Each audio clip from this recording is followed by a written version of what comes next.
live. Hi. That's the first time I've used that introduction thing. It's pretty cool. I like it. It's very good, Todd. Very Thanks so nice. much. Hi, everyone. Welcome to another episode of Leadership Studio. I am here with my very good friend and colleague, Barb Eisele. Barb, you'll introduce yourself better than I ever could. So could I ask you to introduce yourself, please? Would you repeat that, please? Your volume's a little bit low. Is it? Oh my goodness. Okay, let's see if I can fix that. Yeah, I'd love for you to introduce yourself, Barb. Oh, and now you froze. Can you hear me? No? No, you froze for a second. Okay. How about Try now? it again, Todd. Okay. Barb, could you introduce yourself? I'm Barb Eisele. Thanks. I am, I guess you'd call it a seasoned coach with 25 plus years of coaching experience. And my primary audience right now is mid-career women who in some way are dissatisfied, feeling left out in their work and looking for more purpose in their life.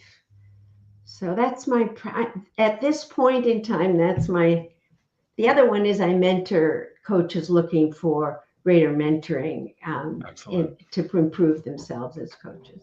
Excellent. And you and I know each other because we're part of a coaching community. Yes, as well. We are. And that's how we do. So I love that. Like, I think purpose is so important. But today we're here to talk about stories. Like, our topic is, what's the story you want to tell?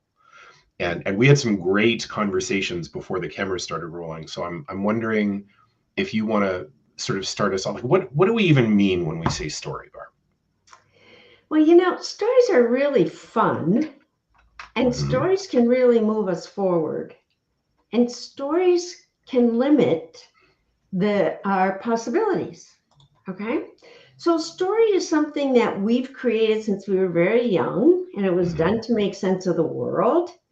And stories drive us and what we do, how we say it, our own experience, our emotions, etc. And so stories are very, very powerful. And we can change our story. And when I say change, I mean we can expand it in such a way that it serves us better. How about you? What do you think story is? I mean, there's so much there, right? It's the thing that immediately pops up when you say that to me is, I have a background. A lot of my career was spent in leading teams of project managers, and one of the things that the project managers always struggled with is, I need to deliver this status report, and it needs to, right? And the first time that I used storytelling professionally was when I would say to these project managers, your status report to your executive committee is really just telling the story. What are the things that you want, right? Because if you try to tell them everything that you know, then you will spend too much time, you'll have too much data, and they're not going to retain the things that are important. So you get to choose which are the strings that you want to pull, which are the ones that are important, and draw people's attention to whatever that thing is. So that's the first place that storytelling happened for me. But I think there's more too, because I think there's also the stories we tell about ourselves. And I know that that's something that we started talking about too. So let's connect that to leadership. Like, what comes up for you? Well, that to me is integral to leadership, because the one thing that our story, you talked about consciously choosing which thread you want to do, but we have a story that's invisible to us. Because human beings are what I call meaning-making machines. Yep. We make meaning out of everything. And the meaning that we make has been developed about ourselves because we want to make sense of the world. Yes. And I tell everybody, the first job of your brain is to keep you safe. Yes. It's not to make you money. It's not to make you happy. It's not to make you sexy. It's not for any of those purposes. It's to keep you safe. So the meaning it makes is to try and keep you safe. So you got, by the time you get to our age, you've got a lot of years of meaning making going on. Exactly. Oh, yes.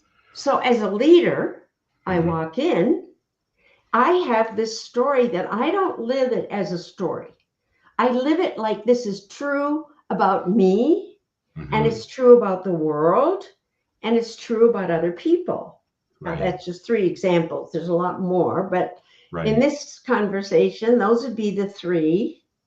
And it determines how I interact with people. Right. If I'm a Right. person of possibility, I'm going to interact one way.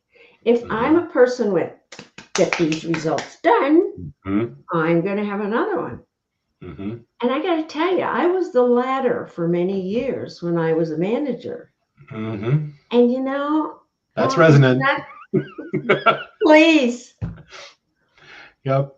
That's. Oh, I'm sorry. I Yes, think I interrupted you. you're But I fine. can. I Please can. tell me Okay. your Okay. experience of Yeah. what I just said. Oh my goodness, Barb. Yeah. So two things pop up for me, right? When I think of, we are meaning making machines. Absolutely. And the thing that immediately pops into my head is, and you may know this. I know that I've shared this with the folks who watch the show before, but I'm a person who has overcome some crippling anxiety in my life, and that whole, that voice, that story that keeps you safe, right, is that same thing. Worry keeps us safe. Worry about things that haven't happened yet are the things that keep us playing small, because Right, what if, all those what if stories. right. And show me someone who lives with anxiety, and I'll show you someone who's great in a crisis, because every situation can be created as a crisis.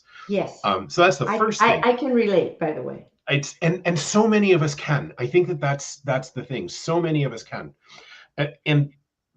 And the story that I told myself when I was in a leadership position, because I was also one of those go, go, go, deliver, deliver, deliver. The story that I told myself was that if I wasn't that kind of leader, if I wasn't the harsh leader, the one who really drove things, that I would be weak and ineffective. Yeah, That the only way to get results was to be forceful. yeah, And that's a story. That's absolutely a story, and it's a story exactly. that turned out to be true. Sorry, turned out to be false. As my leadership progressed, and I tried other things and realized other things worked better, but it took a Yes, and long I time. and I Your turn. think that Go. one of the things is happening is in Hmm. management, the story that the promoting a different story is becoming much more common. Okay. Okay. I think the harsh kind of leadership that, I mean, mine was many, many years ago when I was in corporate world, because I've been out Hmm. of corporate world for 30 years. So Wow. it's Okay. been, and coaching. So, Hmm. but so things have changed. Hmm. I think the other thing is what's happening on the employee side. And I Okay. think that that's really important because you have the story that the leader is telling Hmm. as they observe what's happening with their employees, Hmm. Hmm. right? Now, my specialty being mid-career women who are dissatisfied, I know that they have a story about how they're viewed. Hmm. Some of it's ageism, some of it is gender, Hmm. it plus their own story, Yes.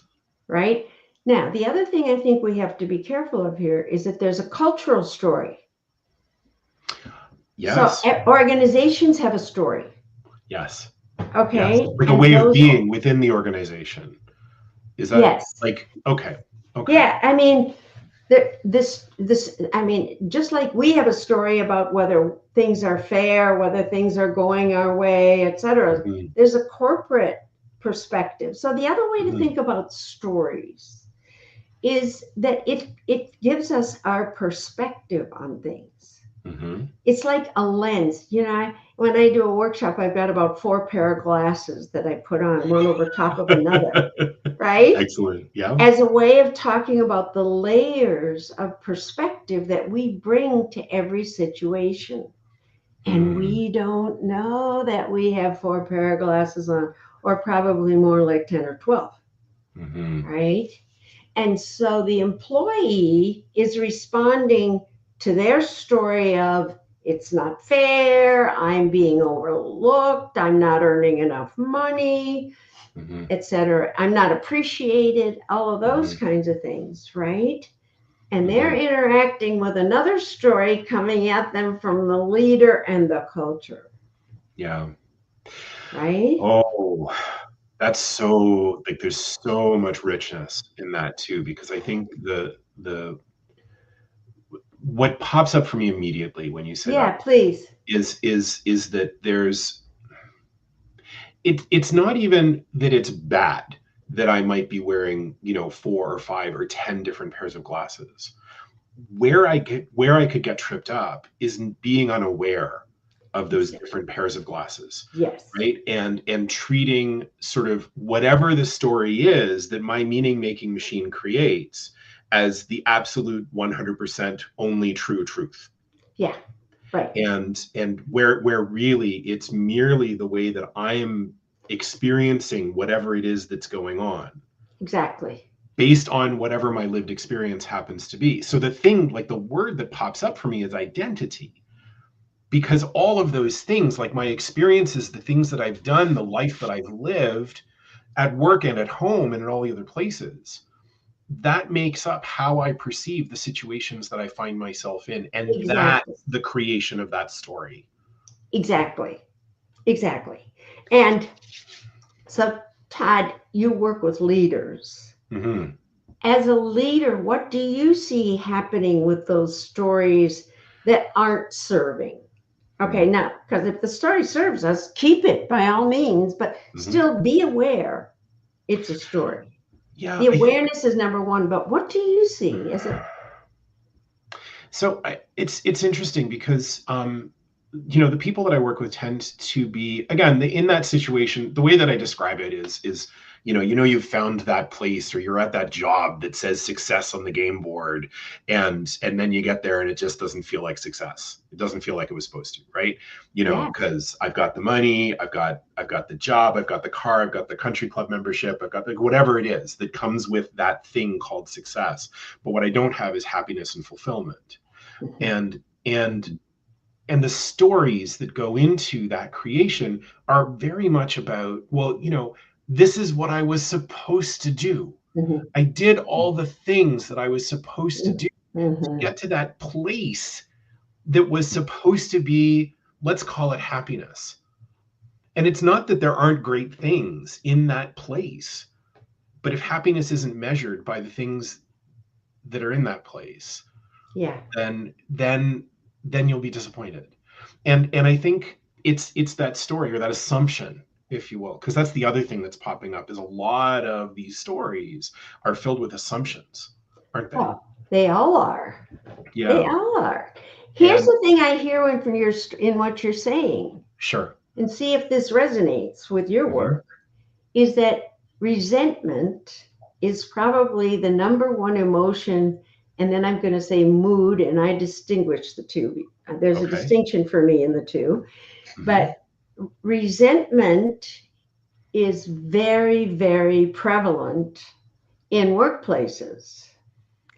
And this, what you just reiterated from your experience with very successful leaders, Hmm. is that resentment is often there. It's never enough. Yeah. It's funny because yes, that's true in my practice, but that's true in my soul, Barb. Like it's because yes, as a corporate leader, I lived with a lot of resentment Oh, too. And please understand, like, this is not, oh wow wow, woe is me, right? Like I recognize with absolute certainty and clarity that I'm speaking to you and to everyone out there. Like I'm a middle-aged white man who had leadership jobs in corporate North America. Like I was full of privilege. This was designed for me. And yes. I understand that, right? So it's not that I didn't have skill, but it's also I was working on, a not insignificant quantity of privilege that got me into the places that I got to go. And yet, there was still resentment, and yet there was still, right? Well, this So, points to your assumptions that your mhm, see, and I just want to point out to everybody who's listening, assumptions are part of our story, mhm, all yeah, right? Because it's like how we think it should be. mhm, And that comes from that story that we keep generating within us. I too mhm, was a person, I lived in a mood of resentment. mhm, Now, I grew up as a white female in a patriarchal family. mhm, Yes. And the patriarchy had a place for women, even within the family structure. mhm, And I drank that Kool-Aid into my story, mhm. right? So, and, Culture. and I had a lot of privilege, Mhm, right, in my life. And still it wasn't enough inside my story. mhm, And here's where awareness is number one, recognizing that I made up this story. mhm, And I probably made up this story originally to keep me alive and keep me sane and make sense of mhm, my world, because mhm. that's what my brain does. That's Yeah. what your brain does. That's what all our listeners' brain does. Mhm. So, well, I think this is maybe a good place to do a bit of a segue, because like the title of our talk is "What's the story you want to tell?" Mhm. And when we started talking, it was like, well, what do we mean by story? But I think that maybe now what I'm thinking is like maybe the word that we should focus on is want. Like, what's the story you want? Like, Yeah. there's agency in that, isn't there? Like, there's choice. There's like, my story is my story, and my experience of myself is what it is. And I need to reckon with that, because I'm going to carry it around with me everywhere I go, whether I want to or not. Yeah. I think, But there's though, choice. to reckon with it, though, and to have Mm-hmm. choice is to recognize what your story is that you've got. Mm-hmm. I didn't know I lived in resentment. I Mm-hmm. just knew the world wasn't fair, Mm-hmm. Yeah. right? And Yeah. it was a coach who, it was actually in my coach training in Mm-hmm. the early 2000s, very early 2000s, Mm-hmm. that I was introduced to this idea of, moods, emotions driving what's possible for us. And in Mm-hmm. that possibility that we were given this exercise, you know, Mm-hmm. what do you first say when I say money? What do you first say when I Ooh. say XYZ? Mm-hmm. Through a whole bunch of domains of life. Mm-hmm. And what was clearly on that paper Mm-hmm. was it was not satisfying or fair. So Yeah. you have to have awareness of your story. All right. Because if you don't have Yeah. awareness, how do you know what you're going to change? How can you recognize when you're at a moment of choice? It's like taking. I'm the glasses are coming back to me again. Like, it's okay, and again, it's okay to be wearing 10 pairs of glasses. It's just not okay to not know you're wearing 10 pairs of glasses. Yeah. Like, it's almost like an invitation to inventory.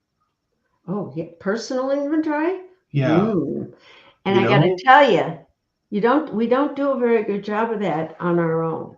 No. Because you said a minute ago, our story creates our identity. Hmm.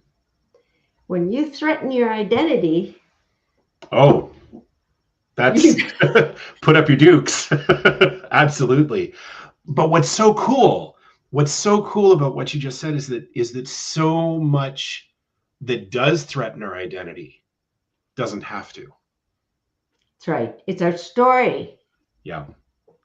It's not Yeah. real. Hmm. Hmm. And the other thing it takes to start having awareness Mm. is slowing down. Oh yeah. And our story is that we have to go, go, go, do, produce, produce, produce. Yeah. So, what story can I tell myself that it's okay to slow down? Hmm. I oh, this shows up This shows up in my practice all the time, and it showed up in my life too. I the very first time I had a job where my title was vice president, I had told myself a story that in order to be taken seriously, I needed to immediately be able to answer every question, like immediately. Like I needed to know precisely what was going on at any given moment. So, so the president, the executive vice president, they would ask these questions, and I would immediately have an answer. Sometimes it was, forgive me, bullshit, but I would immediately have an answer. And what did that story do to your relationships? Oh, well, to my relationships, I don't know. I'm a fast talker at the best of times, so maybe it was okay. To my nervous system, it created a wreck. It created an absolute wreck. So I love what you're saying about slowing down. Like the number of people that I talk to, and even I had to figure this out for myself, the number of people that I talk to who don't think they have permission just to pause and take a beat. Like, it's really, it really is true that if we slow down, we get more done. Because another story we tell ourselves is that I can do 2 or 3 things at one time. I can multitask. I've told myself that story before. But if a neuroscientist put tap on you, yeah, it's very much demonstrated. You can only do one thing at a time.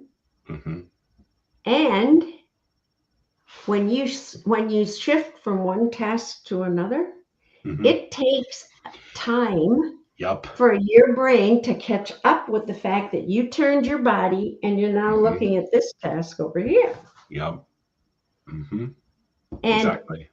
And so there's a lot of myth busting that can be done with our stories, that for leaders and for those employees, that if people could understand the stories we're living in and how they don't produce more for a company. One of the things I realized, and you and I briefly talked about this, and I know we're kind of winding down our time, but one of the things is the cost of turnover. Oh, let's talk a little bit about that. We got time, because you're right. Oh, you're right. So expensive. Yeah. And so what happens when this harsh leader, the perspective of this leader, they are not necessarily harsh people. They have harsh behavior, right? So what happens when they, their story gets triggered and they go into their harsh mode? And then what would happen if they would approach the employee with a sense of empowerment, of wanting that mid-career male or female to succeed? And if they could do that, they would be doing it for the sake of the organization, for the sake of the team, for the sake of themselves. Yeah. We just don't recognize the power of this story we're telling ourselves. I think you're right. I think you're absolutely right. It's there was an aha that came to me, and I don't remember precisely when it was or in which job it was, but it was sort of as I was being that harsh leader, and I think it was someone must have said this to me, because I don't think I was smart enough to figure it on my own. But it was, Todd, no one comes to work wanting to do a bad job. Like, they really don't. Everyone wants to do a good job. Beautiful. Right? Like, everyone wants to be successful. So as a leader, my job is to kind of suss that out. Like, if I can come in with that assumption, I think that's a safe assumption, but I can assume this person wants to do a good job, then all I need to do is find out, what do I need to do to activate that? That's so beautiful. But that's so true. And think of what how is the story, going back to our theme today of story, what's the story you tell yourself about yourself, about the other person, about what your job is, that really kind of drives the way you show up. Mm-hmm. Yeah. It also changes, at least in my case, it changed my identity as a leader. It Mm-hmm. changed what I believed my job was. Mm-hmm. And it was kind of like, it was like the first moment where it was like, oh, I guess, I guess there's something to be curious about here. I guess there's something to wonder. I guess there's questions that I can ask before I start raising my voice. Whoa. What a And that's concept. kind of cool, right? That is kind of Yeah. cool. I like it. Yeah. Hey, Barb, we are almost at time. I could keep I talking got, to you for a long time, by the I way. This is got it. I it's a lot can't of fun. believe it. Yeah. Okay, so last words. What would you like to leave folks with? What I want people to know is that there's a possibility of moving beyond the way we are currently making meaning of ourselves, Mm-hmm. of our world, of of other people. Mm-hmm. And the one thing the brain and the stock market hate are uncertainty. Yep. And we are totally enmeshed with this right now, Mm-hmm. at least in the United States and Canada. Mm-hmm. Mm-hmm. And so I think the biggest thing is to know that even in the face of these kinds of challenges, we have choices. Mm-hmm. I like that. And one of the and an entry into that is curiosity. Mm-hmm. Mm-hmm. I this is why I love young children. They are so curious and they are Yep. so unedited. Mm-hmm. They just go for it with Mm-hmm. curiosity. And Mm-hmm. sometimes it backfires, but sometimes I watch that and I think, I want more of that. Oh, it's almost what I'm hearing, Barb, is a bit of an invitation. Like maybe what I'd like folks to walk away from this with is Yeah. like, you know, what what does that child inside want? Like what would I do if I were 6 years old and I was curious in this situation? What could I ask? Like just be bold, be wild. What could that question be? And Whoa. see what comes up. Wow. I don't I know. mean, I feel like we all got something there, I right? can be a brat, so my mind can go all over with that. I want to see that sometime. Oh, I'll show you my brat, Awesome. but not Okay. here. But not here. That's all right. We're almost out of time anyway. Barb, listen, if the people watching us want to get a hold of you, what's the best way for them to do that? Well, they can look for me on LinkedIn, and Okay. on LinkedIn, it's actually Barbara Yes. Eisele. And we're linked. Anyone watching on LinkedIn can see that here, and I'll make sure that that's on Okay, on good. the YouTube notes as well. Okay. Okay, great. And So they should I'd find you on love LinkedIn. to, just Mhm. interact with me. Just Awesome. tell me what's up with you and what's on your mind and your heart that keeps you up at night. That's fantastic. I know you're really accessible and you're really easy to talk to. So thank you so much for being with me Thank today. you. Thanks for Yeah. this rich conversation, Todd. I Oh, love it. it's my So, pleasure. And everyone, I'm Todd. You can find me at toddkarges.com. You know that, or here on LinkedIn. And Barb, this has been such a delight. We should do this again. thank you. Thanks for having me, Todd. It's my pleasure. Have a wonderful day. And everyone who's watching, thank you so much. See you next time. Yes. And have a great day, everybody.